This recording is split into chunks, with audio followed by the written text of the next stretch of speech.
ëllëgub ville bi ñuy wax Goma nekk ca bëj penkub république démocratique du Congo ñu ngay jàpp ne nag mu ngay bëgg a lëndëm ndax la ko waral ay xibaar yi nga xam ne dañoo jóge ci wàllub kaaraange ak ñi nga xam ne de ñooy jàppale nit ña wax nañ ne daal M23 ak soldaarub Rwanda daal dinañu daal occupé ab xaaj ci li nga xam ne moom mooy ville Goma boobee daal dinañ teg loxo nag fa nga xam ne moom mooy aéroport Goma waaye teewul daal ay xeex de ñu ngi ko nemmeeku ci yenn bërëb yi nga xam ne ñoo nekk ci ville boobee fàttale ne nag M23 mouvement rebelle bi nga xam ne waa Rwanda moo leen di jàppale ñooy jàmmarloo ak armée régulière bu république démocratique du Congo te la leen soxal nag mooy nangu gox boobee laata ñu bugg a daaneel gouvernement central ba nga xam ne moo nekk ca Kinshasa.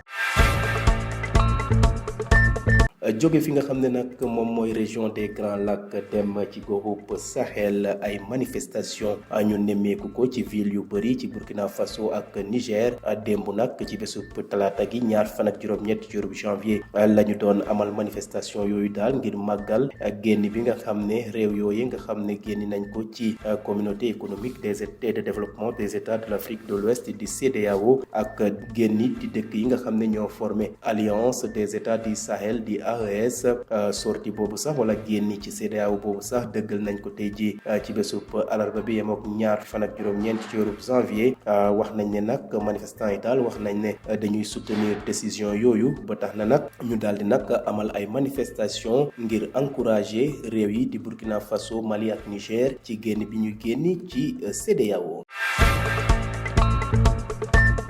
jeexale xibaaru bitim réew yi ca fa nga xam ne nag mooy Asie Pacifique ki nga xam ne de mooy njiitub Corée du Nord ñu koy wax Kim Jong Un daal dina nag visiter ab usine d'installation yoo xam ne dañ koy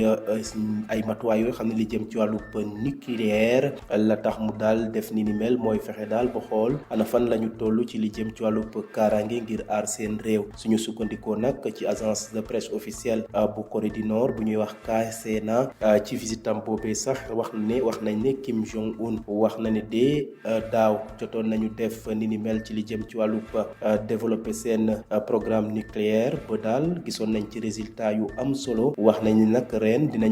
ji de dinañu gën a daal wax nañ ni nag ren ji de la ko yitteel daal mooy fexe daal ba doubler waat renforcer la nga xam ne moom la ñu résultat yi nga xam ne ñoo amoon année dernière ngir daal wane de daal réewam ab bouclier nucléaire la ba daal nit ñi wares nañ leen bàyyi xel loolu de la ki nga xam ne mooy leader bu Corée du Nord Kim Jong-un xamle ginnaaw bu doon amal visite ci installation yooyu. Le sort de Goma, grande ville de l'Est de la République démocratique du Congo, semble scellé aujourd'hui mercredi. Plusieurs sources sécuritaires et humanitaires disent que le M23 et les soldats rwandais semblent avoir pris le contrôle d'une large partie de Goma et notamment de l'aéroport, mais des affrontements se poursuivent avec les forces congolaises dans certaines parties de la ville.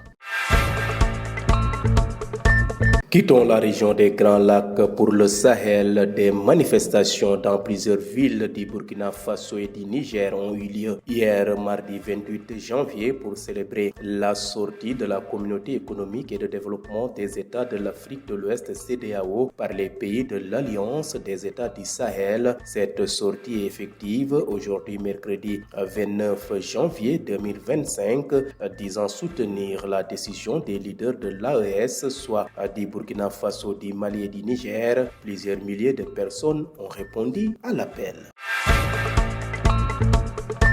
Bouclons ce rapide survol de l'actualité internationale en Asie-Pacifique où le dirigeant nord-coréen Kim Jong-un a inspecté une installation qui produit du matériel nucléaire et a appelé à renforcer la capacité de combat atomique du pays selon les médias d'État. Selon l'agence de presse officielle nord-coréenne KCNA, au cours de cette visite, il a déclaré que la Corée du Nord avait obtenu des résultats étonnants dans sa production de matériel nucléaire l'année dernière et a souligné la nécessité de dépasser l'objectif de cette année pour renforcer le bouclier nucléaire du pays.